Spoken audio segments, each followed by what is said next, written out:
இன்னொரு இஷ்யூஸ் இப்போ இவங்களாம் எல்லாம் பண்ணிட்டு இருப்பாங்க, திடீர்னு ஒரு ஆளுக்கு வேலை இல்லாமல் போயிடும்.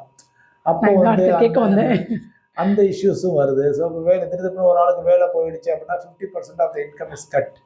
ஸோ அப்படிங்கிறது ரிமைனிங் 50% வச்சு அப்போ வந்து இந்த சேவிங்ஸே ஃபுல்லாக ஸ்டாப் பண்ணுற மாதிரி இருக்கும். Maybe just I'm saying. So அதனால் அப்போ வந்து இன்னும் சில கப்புள்ஸ்லாம் என்ன பண்ணுறாங்க, நாங்கள் ஒரு ஆள் இன்கமில் தான் இருக்கிறோம்னு நினச்சே நீங்கள் பிளான் பண்ணுங்க. ஸோ இப்போ நான் ஒரு ஆள் இன்கமில் இருந்தாவே குடும்ப செலவெல்லாம் செலவழித்து ப்ளஸ் நான் சேவ் பண்ணணும். அந்த மாதிரியும் ஒரு கன்சர்வேட்டிவாக கேட்குறாங்க. நான் கொஞ்சம் கன்சர்வேட்டிவாக வச்சுக்கிறோங்கிற மாதிரிலாம் மக்கள் பிளான் பண்ணிக்கிறாங்க இந்த யூஸ்வலாக. So those are all very important and valid points. But என்னென்னு வந்து பார்த்தீங்கன்னா, இவங்க எல்லாருமே பண்ண வேண்டியது வந்து ஜென்ரலாக investment first, expense next. Month 30ஆம் தேதி சம்பளம் வருதா, 5ஆம் தேதிக்குள்ளே நம்ம இன்வெஸ்ட்மெண்ட் பண்ண வேண்டியெல்லாம் பண்ணிவிடுங்க.